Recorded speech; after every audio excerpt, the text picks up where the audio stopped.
Hello दोस्तों, welcome to C I T C N पे आप सभी का स्वागत है। कैसे हो आप सभी? उम्मीद कर रहा हूँ अच्छे होंगे, पढ़ाई कर रहे होंगे। इन सभी चीज़ों से पहले और ऊपर है हमारा देश। तो आज आप सभी को ढेर सारी शुभकामनाएं इंडिपेंडेंस डे के। ठीक है, आज हम स्वतंत्रता दिवस की 80वीं वर्षगांठ मना रहे हैं और इसी के साथ हम यही चाहते हैं कि आप और हम देश के विकास में और देश के लिए हमेशा तत्पर रहें और योगदान बनाए रखें अपना। तो चलिए शुरू करते हैं आज का सेशन। देखिए, आज के सेशन में हम लोग जानेंगे कि भेल आर्टिसियन रिक्रूटमेंट। ठीक है, इसमें आर्टिसियन पद आते हैं जिनमें योग्यता क्या होती है, एग्ज़ाम पैटर्न क्या है, सलेबस क्या है, सैलरी क्या मिलेगी, एज लिमिट क्या है, इसके बारे में जानेंगे। दूसरी चीज़, वैकेंसी कब तक 2026 की आएगी, इसके बारे में जानेंगे। पहले जो भी चीज़ें हैं मैं अपनी आप से नहीं बताता हूँ, मैं जो भी रिसोर्सेज होते हैं वहाँ से मैं बताता हूँ। ठीक है, तो रिसोर्स ये कह रहा है कि वैकेंसी कब आनी है, उसमें क्या रूल रेगुलेशन रहेंगे, पुराने ही रहेंगे कि नए रहेंगे, इसके बारे में चर्चा कर लेते हैं। ठीक है, तो चलिए जो पुरानी वैकेंसी 2025 में आई थी उस पर चर्चा कर लेते हैं। उसमें क्या रूल रेगुलेशन थे, उसी के आधार पर इस पर भी वही रूल रेगुलेशन लगभग वही लगने वाले हैं। कुछ चेंजेस हो सकते हैं, हो सके वैकेंसी थोड़ी आगे पीछे हो सकती है, बाकी नियम कानून वही रहेंगे। ठीक है, तो जान लेते हैं क्या क्या रूल हैं, क्या रेगुलेशन है, सब पे चर्चा कर लेते हैं। तो आइए शुरू करते हैं। देखिए, ये 2025 का, ठीक है, ये 2025 की वैकेंसी है और इस वैकेंसी में क्या क्या चीज़ें हुई हैं, कैसे कैसे करना है, उसके बारे में चर्चा कर लेते हैं। देखिए, यहाँ पर ये वैकेंसी में, इस वैकेंसी में ये बताया गया है कि कहाँ कहाँ पर हमारी यूनिट्स हैं। ठीक है, कैसी वैकेंसी आएगी, क्या करना है, वो सब पे चर्चा कर लेंगे। तो देखिए, यहाँ पर बताया गया है कि यूनिट्स क्या क्या हैं। ठीक है, तो देखिए ये आपके तमिलनाडु में एक यूनिट्स लगी हुई है। ठीक है, तमिलनाडु में है। उसके बाद आपका आंध्र प्रदेश में है, उत्तर प्रदेश में है, कर्नाटक में है, फिर उत्तर प्रदेश, उत्तराखंड, तेलंगाना, मध्य प्रदेश, उत्तर प्रदेश और उसके बाद तिरुचिरापल्ली में है। ठीक है, तो यहाँ तक इन सब यूनिट से वैकेंसी आएगी, मिलाकर वैकेंसी आने वाली है। ठीक है, तो आइए चलते हैं। देखिए, पिछली वैकेंसी कितनी थी, टोटल 515 वैकेंसी थी। कितनी वैकेंसी थी? टोटल 515 वैकेंसी देखने को मिली थी। ठीक है, अब इसी तरह से इसमें भी उम्मीद लगाया जा रहा है। उम्मीद क्या, ये मान के चलिए कि आपको आने वाली वैकेंसी जो होगी 500 प्लस वैकेंसी देखने को मिलेगी। ठीक है, इस बार भी जो वैकेंसी आएगी 515 प्लस वैकेंसी आपको देखने को मिलेगी, इसके लिए निश्चिंत रहिएगा। चलिए अब आगे चर्चा करते हैं, आगे की तरफ समझते हैं कि क्या क्या चीज़ें होता है। ठीक है, आइए देखते हैं। और एक चीज़ और देखिए, यहाँ पर बहुत लोगों को नहीं समझ में आ रहा होगा कि यहाँ पर ये क्या दिया हुआ है, ये BAP, HPAVP, HERP। तो यहाँ पर ज़रा ध्यान से देखेंगे तो आपको चीज़ें समझ में आ जाएंगी। देखिए, BAP बॉयलर, ठीक है, बॉयलर, ठीक है, एक्सिलरी प्लांट, ठीक है, heavy plates and vessel plant. देखिए ध्यान से, सब में आपको मिलेगा। ठीक है, हैवी इक्विपमेंट रिपेयर प्लांट, ठीक है, इसी तरह से electronics division, fabrication and stamping insulator plant. इस तरह से इसके शॉर्ट फॉर्म दिए हुए हैं कि कहाँ पर क्या क्या वैकेंसी कितनी कितनी खाली है। ठीक है, ये चीज़ दी हुई है। अब आइए आगे चर्चा करते हैं। अब ज़रा ध्यान से सुनिएगा, ये 4 चीज़ें आपको जानना बहुत ज़रूरी है, 4 बातें। ठीक है, ये 4 जो यहाँ पर स्टेटमेंट लिखे हुए हैं उनके बारे में चर्चा कर लेते हैं। पहला स्टेटमेंट ध्यान से सुनिएगा, ये कंपनी की पॉलिसी है। ठीक है, कह रहा है कि वैकेंसी आर्टिसियन ग्रेड 4 में। अब यहाँ पर मैं पूरा पढ़ने की जगह पे आपको सीधा सीधा बात बता देता हूँ कि यहाँ कह क्या रहा है। देखिए, ये कह क्या रहा है कि पूरी वैकेंसी का, ठीक है, पूरी वैकेंसी का जो आपका, पूरी वैकेंसी का जो 20% होगा, 20% होगा, वो उन लोगों को जाएगा जो जैसे इस कंपनी में जॉब करते समय एक्सपायर हो गए, ठीक है, या डेथ कर गए, उनकी फैमिली में जो डिपेंडेंट लोग हैं उन पर जाएगा। ठीक है, जैसे उनकी वाइफ हो गए, उनके बच्चे हो गए। ठीक है, तो वाइफ और बच्चे को उस तरह का सेम क्वालिफिकेशन, पहली चीज़ अपने पास रखना होगा। ठीक है, तब जाकर उनको ये वैकेंसी मिलेगी या ज्वाइनिंग मिलेगी या नौकरी मिलेगी। ठीक है, उसमें अलग अलग अपने हुआ है कि किस तरह से नौकरी मिलने वाली है। एग्ज़ाम में शायद 10 या 20% कम आप भी लाएंगे तो भी आपको ज्वाइनिंग मिल सकती है, ये इसमें कहा गया। लेकिन अगर बच्चे स्टूडेंट अवेलेबल नहीं होते हैं जो डिपेंडेंट वाले हैं, तो वो भी 20% जो सीट है वो जो जनरल फाइट करने वाले बच्चे हैं, जो जनरल तौर से एग्ज़ाम में फाइट करेंगे, उसमें सीटें बढ़ जाएंगी। जैसे ओबीसी की में बटेंगी, एससी में बटेंगी, जनरल में बढ़ जाएंगी ये सीटें। बस ये यही कह रहा है। आपको बातें समझ में आ गई होंगी। फिर से सुन लीजिए, जो फैमिली में डिपेंडेंट व्यक्ति होगा, अगर कोई उसमें जॉब कर रहा है और उसकी फैमिली में कोई उसके ऊपर डिपेंड करता है, जैसे उसकी वाइफ हो गई, उसके बच्चे हो गए, तो उनको जॉब मिलेगी। जॉब कैसे मिलेगी? तो वो अगर उस पर क्या करते हैं, उसको बराबर इक्वल क्वालिफिकेशन उनके पास है तो अभी ये जॉब मिलने वाली, नहीं तो जॉब नहीं मिलेगी। कंपनी अपना सोच समझ कर भी काम करती है। ठीक है, ये चीज़ें हो गई पहला। दूसरा क्या है? दूसरा कह रहा है कि भाई देखिए, इसमें पूरी चीज़ जानने से अच्छा है कि आपको मेन चीज़ बता दिया जाए। देखिए मेन चीज़ क्या है, देखिएगा, देखिए यहाँ पे मेन चीज़ ये है, यहाँ पर देखिए एक ही लाइन लिखा है। ठीक है, लिखा है can apply against vacancy 1 units 1 trade only. आप भले ही चाहे 3 ट्रेड से आईटीआई किए हों या 2 ट्रेड से आईटीआई किए हों, लेकिन भरेंगे आप एक ही ट्रेड। ठीक है, क्योंकि सारे ट्रेडों का एग्ज़ाम एक ही दिन होगा और एक ही समय में होगा। ठीक है, समझ में आई बात? एक ही दिन होगा और एक ही समय में होगा और आपको एग्ज़ाम देना है। और एग्ज़ाम जब देंगे तो जब सभी एग्ज़ाम, सारे ट्रेड का एग्ज़ाम एक ही दिन होगा, तो आप 3 ट्रेड में भर के या 2 ट्रेड में भर के क्या पाएंगे, जब आप एग्ज़ाम दे ही नहीं पाएंगे। तो इसका मतलब ये होगा कि अगर आप वेल्डर से हैं, ठीक है, वेल्डर से हैं या फीटर से हैं, तो आप सिर्फ एक भरिएगा, या तो फीटर से भरिए या तो वेल्डर से भरिए। या आपको लगता है कि इसमें वैकेंसी ज़्यादा है, इसमें हमारा यूनिट्स ये है होगा और यहीं पे हमें लेना है, अभी यूनिट्स के बारे में भी मैं चर्चा कर दूंगा। तो आप उसको सोच समझ के वैकेंसी ज़्यादा देखिएगा, फिर आपको कौन सी यूनिट चाहिए ये देखकर आप एक ही वैकेंसी भरेंगे।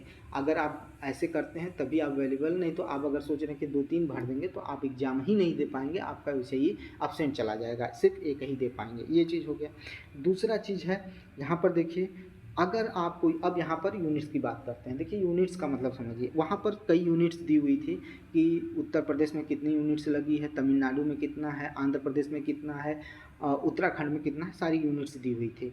अगर आपको, जैसे मानिए उत्तर प्रदेश में रांची और वाराणसी में है, जैसे मुझे सेलेक्ट करना है कि नहीं मैं वाराणसी में लूँगा, क्योंकि वाराणसी मेरे घर से, मतलब जो वाराणसी का जो प्लांट है वो मेरे घर से नज़दीक है, मुझे वहीं लेना है, तो आप वहीं से फॉर्म भरेंगे और उसी यूनिट को सेलेक्ट करेंगे, वाराणसी वाले यूनिट्स को सेलेक्ट करेंगे। तो जब सेलेक्ट करेंगे ना, तो जितने भी बच्चे वाराणसी की यूनिट्स में कंपटीशन के लिए बैठेंगे, उसमें वही मेरिट आपके बीच में बनेगी। आपको अलग से मेरिट नहीं कि पूरे भारत की मेरिट जोड़ के मेरिट बनेगी, ऐसा कुछ नहीं है। वहाँ पर सिर्फ वाराणसी में जितने बच्चे फॉर्म भरे होंगे, जैसे 100 बच्चे वाराणसी यूनिट से भर दिए, उसमें आपने भी भरा है, तो उसी 100 बच्चों में आपकी मेरिट्स बनेगी। ठीक है, ये नहीं कि पूरे भारत से, नहीं, पूरे भारत से आपकी यूनिट्स मेरिट्स नहीं बनने वाली है, सिर्फ वाराणसी की यूनिट से जो ही बनेगा, वो जैसे 100 बच्चे भरे वहीं से आपका मेरिट बनेगा। अगर आप उस मेरिट में आते हैं हाईएस्ट नंबर पे, तो आपको क्या किया जाएगा, शॉर्ट लिस्ट कर लिया जाएगा। अब दूसरी चीज़, यूनिट्स की बात समझ में आ गई, तो दूसरी चीज़ सुनिए। जैसे मैंने वाराणसी चेंज, मतलब सेलेक्ट कर लिया और मुझे जॉब मिल गई, तो ज्वाइनिंग से लेकर 20 साल तक मुझे वहीं जॉब करना है, मैं कहीं और ट्रांसफ़र नहीं ले सकता हूँ, ये कहता है।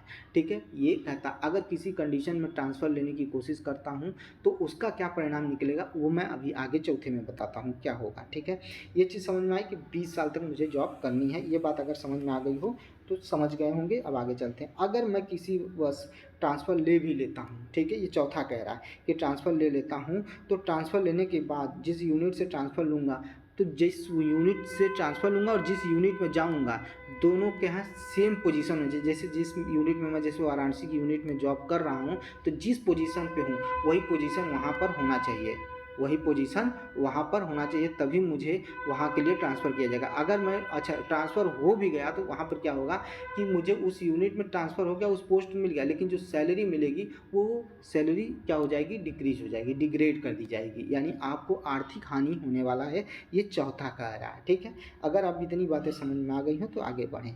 ठीक है, ये दिया हुआ है कि किस तरह से यहाँ पर सीट बटी हुई है। ठीक है, उसके आगे चलते हैं कि और क्या क्या देखना। आगे देखते हैं कि आपको देखिए, ये आपको एज लिमिट देखना है, क्वालिफिकेशन देखना है। क्वालिफिकेशन मैंने पहले ही बताया था कि आपको 10th प्लस चाहिए और ITI चाहिए, ठीक है। अगर आप अप्रेंटिसशिप किए हैं तो और अच्छी बात है, यानी ठीक है, समझिएगा चीज़ों को।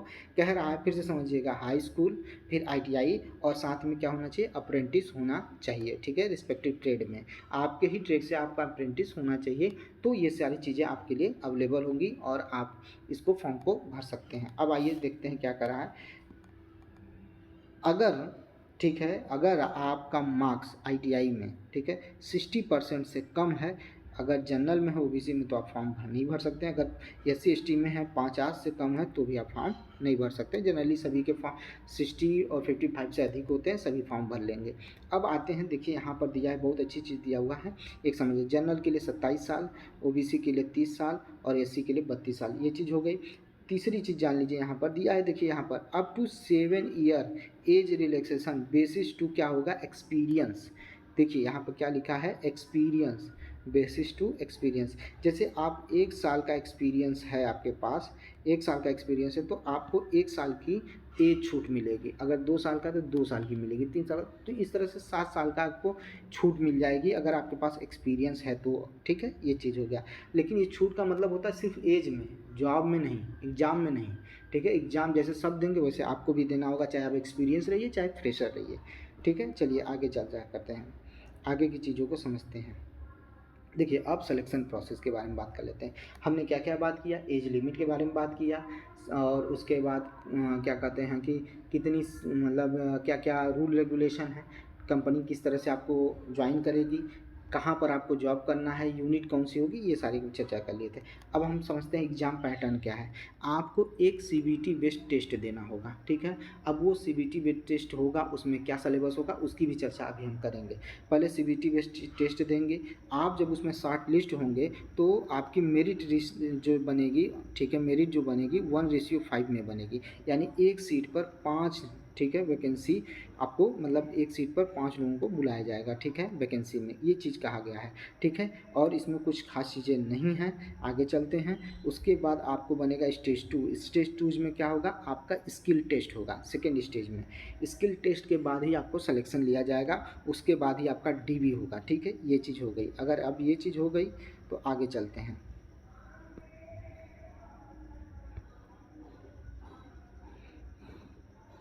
ये सब चीज़ें बस नॉर्मल हैं। चलिए, फीस कितनी होने वाली ये भी जान लीजिए। जो OBC SC, sorry, general OBC और EW से हैं, ऐसा उन्हें 1072, और जो SC ST हैं, PW हैं या एक्स सर्विसमैन हैं, उन्हें 472 रुपये देना होगा, ठीक है। ये हो गया। अब आइए यहाँ पर सारी चीज़ें, उस सारी चीज़ों से अब आपको हम समझाते हैं। ये 2025 का है, ठीक है, लेकिन 2026 में मैंने अभी बताऊंगा कि कब आने वाली वैकेंसी। अब समझ लेते हैं सलेबस क्या है इसका, सलेबस के बारे में चर्चा कर लेते हैं। तो चलिए आइए सलेबस के बारे में चर्चा करते हैं।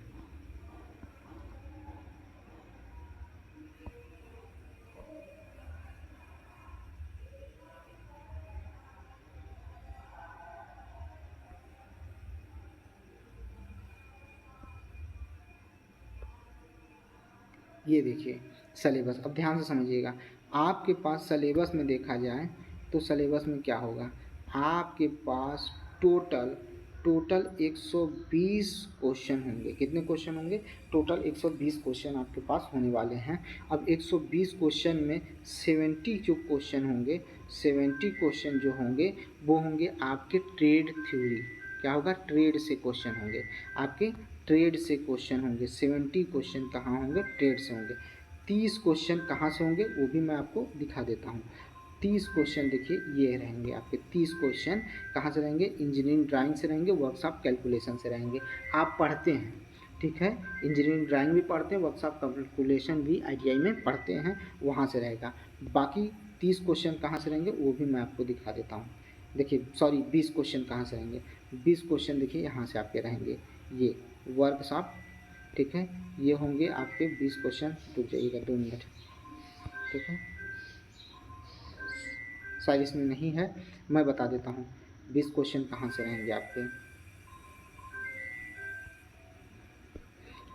ठीक है। 20 क्वेश्चन आप देख लीजिए। जो 20 क्वेश्चन होंगे आपके, 20 क्वेश्चन जो होंगे, ठीक है। क्वेश्चन जो होंगे वो होंगे आपके रीजनिंग और मैथ से संबंधित होंगे, मैथ और रीजनिंग से होंगे, जिसको आपको सॉल्व करना है। टोटल होगा 120 और हर क्वेश्चन 1 नंबर का होगा, ठीक है। ये जो आपका सिलेबस दिया हुआ है आप सिलेबस देख लीजिएगा, ठीक है। ये सारी चीज़ें आपको इसमें सिलेबस में जो भी है, जैसे हर ट्रेड का अलग अलग होगा। जैसे यहाँ पर दिया हुआ वेल्डर के लिए, वेल्डर में क्या क्या होगा, ठीक है। जैसे gas arc welding, gas equipment क्या है, ठीक है। Types of gas, types of welding क्या होती हैं, सारी चीज़ें, आप पावर ऑफ सोर्स क्या होता है, सारी चीज़ें इसमें दी हुई हैं। इसी सिलेबस से आपके क्वेश्चन 70 क्वेश्चन बनेंगे, ठीक है। ये चीज़ आपको अगर समझ में आ गई हो तो ये समझ लीजिएगा कि अब क्या मैं बताने जा रहा हूँ उसके बारे में सुन लीजिए। अब ये कह रहा हूँ कि जो ये वैकेंसी जो 2026 की आने वाली है, ये आएगी आपको सितंबर में। कब आएगी? सितंबर में ये वैकेंसी आपको देखने को मिलेगी। आप तैयार रहिए, वैकेंसी सितंबर में। अब ये सब वैकेंसी सितंबर में शुरू में या लास्ट में, इसके बारे में कुछ नहीं कहा जा सकता, वो उनके ऊपर डिपेंड करता है कि वो कब वैकेंसी निकाल दें, लेकिन मैक्सिमम चांस है कि सितंबर में वैकेंसी देखने को मिलेगी। आप सभी तैयार रहिएगा और अच्छे से पढ़ाई करिए। मैंने एक आपको ओवरव्यू दे दिया है, अच्छे से पढ़ाई करिए, तैयार करिए। और इसी के साथ ये वीडियो समाप्त करता हूँ। मिलता हूँ नेक्स्ट वीडियो में। लाइक करिएगा, शेयर करिएगा, सब्सक्राइब करिएगा इस चैनल को, और अगर कोई कन्फ्यूजन है तो कमेंट जरूर करिएगा। मिलते हैं नेक्स्ट वीडियो में। थैंक यू, धन्यवाद।